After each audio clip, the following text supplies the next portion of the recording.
Now, I've explored my fair share of luxury destinations, from private islands where the butler-to-guest ratio rivals most countries' GDPs, to desert oases where the showerheads are literally made of gold. But nothing quite prepares you for the sheer audacity of excess that is St. Moritz, Switzerland. You see, this isn't just another ski resort with a fancy spa and an overpriced gift shop. No, this is where winter itself seems to have gone to finishing school. Therefore, in today's episode, I'll take you behind the velvet rope of what might be the most exclusive winter address on Earth. And while I can't promise you'll leave with a reservation, I can guarantee you'll understand why some people consider altitude the ultimate luxury as we tour St. Moritz, Switzerland, the winter home of billionaires. St. Moritz nestles in the Swiss Alps like a perfectly positioned jewel, a winter wonderland that's been attracting the world's elite for over 150 years, though I suspect my billionaire buddies who frequent it would prefer we call it a curated snow experience. This picturesque alpine resort has mastered the art of luxury with such finesse that even saying its name feels like it should cost a small fortune. The town's collection of prestigious hotels reads like a royal guest list. Badrutt's Palace, the Carlton Hotel and the Kulm Hotel, where suites can command upwards of $180,000 per stay, though that does include turn-down service, darling. The Carlton Hotel, not content with merely being exceptional, boasts the largest penthouse suite in St. Moritz, spanning a modest 386 square meters. The views of the Engadine Mountains from up there are so spectacular, they probably charge extra for them, though no one's counting at this altitude. And when it comes to dining, St. Moritz doesn't just offer meals, it presents gastronomic theatre. Take Da Vittorio at the Carlton Hotel, with its 2 Michelin stars twinkling as brightly as the snow outside. Meanwhile, Via Sirlis stands ready to help relieve visitors of any excess wealth, with luxury brands like Versace, Cartier and Gucci lined up like very expensive dominoes. The town's guest list reads like a who's who of, well, who's who. Claudia Schiffer, Liz Hurley, Kate Moss and Robert De Niro have all graced these slopes with their presence. Royalty too, from the Swedish royal family to Prince Edward and the Countess of Wessex, apparently find the altitude agreeable.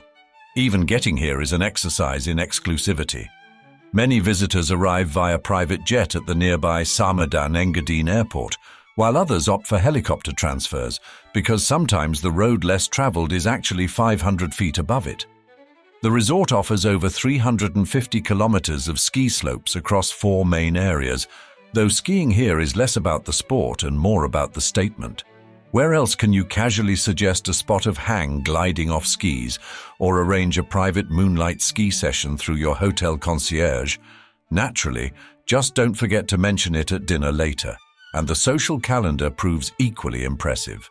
The White Turf, an annual horse race on the frozen Lake St. Moritz, draws the global jet set like moths to a very expensive flame. Meanwhile, the Snow Polo World Cup offers yet another opportunity to demonstrate that even horses here have better pedigrees than most people. As we look toward this year's season, St. Moritz shows no signs of toning down its glamour.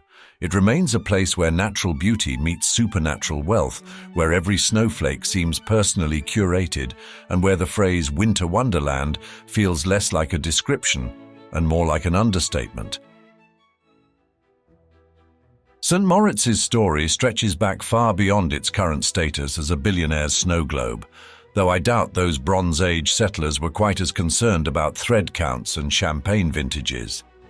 Archaeological evidence reveals human presence here over 3,000 years ago, with the Celts leaving behind votive offerings, swords and needles at the base of local springs. One imagines they were the first to discover that St. Moritz had that special something, though in their case it was less about luxury spas and more about not freezing in the Alps. The mineral springs proved to be the area's first calling card, boasting some of the richest carbonic acid content in Europe. These waters weren't just any springs, they were the original wellness influencers, attracting health-seeking visitors long before Instagram could document their healing journeys. The first written mention of St. Moritz appears around 1137 to 1139 AD, when it was known as Ad Sanctum Mauritium. Named after Saint Moritz, an early Christian saint from southern Egypt, though one suspects he might have packed a warmer cloak had he known where his name would end up. During the Middle Ages, the town became quite the spiritual hotspot. In 1519, Medici Pope Leo X made an offer that would make modern marketing executives jealous. Full absolution for anyone making a pilgrimage to the Church of the Springs. Talk about an early version of a loyalty program. The 16th century brought a dash of science to the spiritual soup when Paracelsus, the renowned natural remedy practitioner, spent time studying the local waters. Though unlike today's visitors, he probably wasn't following up his research with a massage and a facial. By 1832, the first guest house appeared next to the spring, and by 1859, the town could accommodate 450 guests, though this was less suite with a view and more room with a cure. The focus remained firmly on health rather than wealth, with visitors coming from May to September to take the waters and enjoy the alpine scenery. During this period, St. Moritz was exclusively a summer destination. The winter months saw hotels shuttered tight as the mountains were considered too cold and dangerous, a notion that would soon be turned on its head in spectacular fashion. Looking back, it's almost poetic how this place evolved from Celtic warriors leaving their swords by healing springs to modern-day titans of industry leaving their American Express black cards at hotel reception. Little did those early settlers know that it would take one hotelier's audacious bet to transform their sacred springs into what we now know as winter's most coveted address. Picture, if you will, a September evening in 1864 when Johannes Badrutt, owner of the Engadiner Kulm Hotel, had what might be history's most profitable moment of impulsive hospitality. As his English guests lamented their return to London's infamous fog, Badrutt made the kind of proposition that would make modern-day hoteliers need a stiff drink. He wagered these skeptical Brits that St. Moritz's winter wasn't just bearable, it was downright pleasant enough to lounge on the terrace without a jacket. And because nothing says confidence quite like putting your money where your frozen mouth might be, he offered to cover their travel expenses and accommodation if they found his claims to be false. We have to imagine his accountant might have needed some persuading on that particular line item. The English visitors, presumably wondering if the altitude had gone to their host's head, accepted the challenge and returned in December. To Badrutt's delight and likely relief, they not only stayed until Easter, but probably spent half that time writing letters home about their discovery. Word spread through Victorian England faster than gossip at a garden party. The transformation that followed was nothing short of remarkable. St. Moritz went from a sleepy village with 75 beds to a bustling resort boasting over 2,000 in just 4 decades, though one assumes they added a few more blankets too. Badrutt, riding high on his successful gamble, decided to really show off. In 1879, he installed Switzerland's first electric light and street light at the Engadiner Kulm, along with the first flushing toilets in the Alps. He even built the country's first hydroelectric plant, because if you're going to revolutionize winter tourism, you might as well do it with proper illumination. The resort quickly became a winter sports pioneer, hosting the first European ice skating championships in 1882 and the inaugural bobsleigh run in 1890. The frozen Lake St. Moritz transformed into a venue for Europe's first curling tournament, later adding horse races, ice polo, and even ice cricket, because apparently regular cricket wasn't challenging enough. This momentum culminated in St. Moritz hosting the Winter Olympics in both 1928 and 1948, proving that Badrutt's vision had evolved from a mere bet into something that would reshape winter tourism forever. The resort's unique blend of sports and sophistication attracted not just athletes, but anyone who wanted to see and be seen on snow. But here's the real genius of what Badrutt started. He didn't just create a winter resort, he invented winter chic. Those early English visitors didn't just discover that winter could be pleasant, they discovered it could be fashionable. And as the sports offerings grew more diverse and the hotels more luxurious, St. Moritz crystallized into something unique. A place where you might find an Olympic athlete sharing a chairlift with a countess. As for the sport that would truly define the resort's future, well, That story begins with 2 planks of wood and ends with what might be the world's most expensive way to get down a mountain. But more on that in our next chapter. When they say St. Moritz has 87 World Cup standard slopes and pistes, what they really mean is they've found 87 different ways to make you forget about your investment portfolio for a few hours. The resort sprawls across one of the Alps' largest winter sports playgrounds, where even the snow seems to have received a memo about maintaining certain standards. The Engadine St. Moritz ski area unfolds like a choose-your-own-adventure novel, with over 350 kilometers of slopes spread across 4 distinct areas: Corvelia Pițnaia, Corvaci, Fortschellis, Diavoleța la Galbe, and Suits. Though let's be honest, having 4 ski areas is really just showing off. Corvelia, the local ski area, if anything in St. Moritz can be called local, connects to the town centre via a funicular that probably has better service than most city metros. It climbs to a breathtaking 3,057 meters at Pițnaia's peak, where the air is so rarefied you might find yourself sharing it with a few passing private jets. But what truly sets St. Moritz apart isn't just its skiing. It's the creative ways it's found to enjoy winter. Take the frozen Lake St. Moritz, for instance. Not content with being merely a stunning natural feature, it transforms into what might be the world's most exclusive ice rink. Though I suspect the real estate beneath the ice might cost more than most regular rinks. Then there's the Snow Polo World Cup, because regular polo apparently wasn't challenging enough.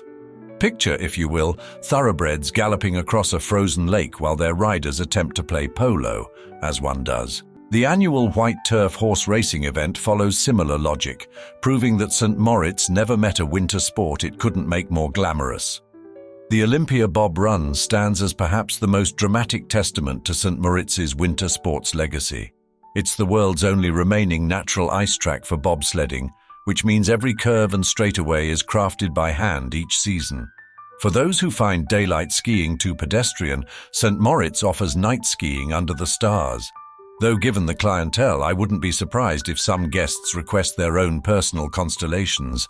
This rich sporting heritage, punctuated by hosting the Winter Olympics in both 1928 and 1948, has created something unique. A place where Olympic dreams and luxury fantasies share the same slopes.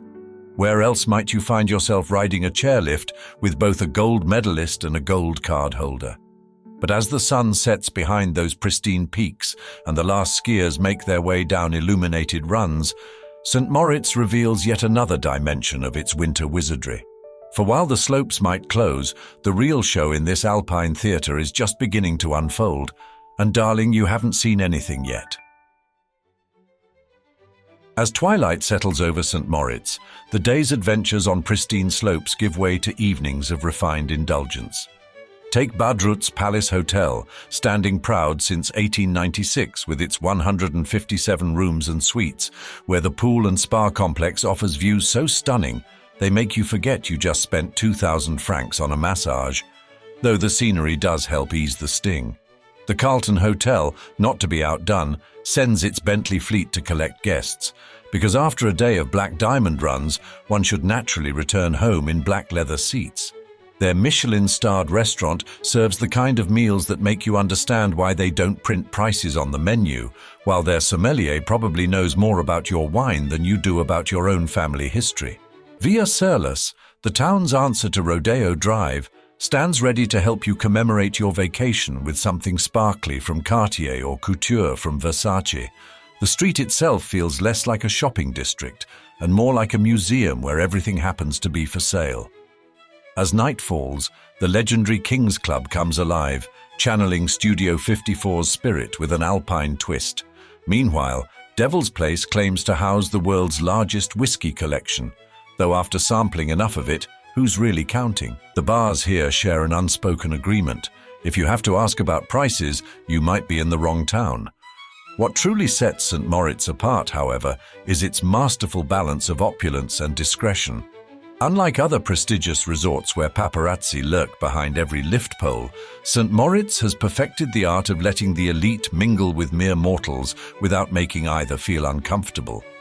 A European supermodel might share your gondola, or you could find yourself in a spa treatment room recently vacated by Swedish royalty, though the staff would sooner ski down a black run backwards than confirm such details. The true magic of St. Moritz lies in its ability to make the extraordinary feel natural. Where else can you casually mention over breakfast that you're debating between a morning of heli-skiing or a private shopping appointment at Gucci? The resort has crafted an atmosphere where such decisions feel as normal as choosing between toast or croissants.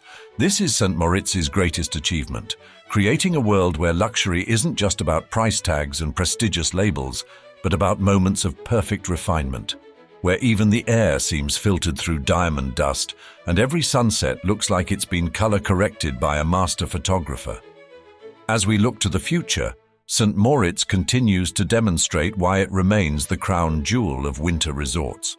In a world where luxury can often feel manufactured, this alpine paradise proves that true excellence never goes out of style, it just gets better with age, like the vintage champagne they're probably serving somewhere on a mountainside terrace right now. After all, when you've perfected winter luxury over 150 years, you don't need to brag about it, because the mountains do that for you. And now, I'd love to see you in the comments. Have you been to Switzerland before, or St. Moritz specifically? Don't be shy now, darling, and let me know your thoughts below.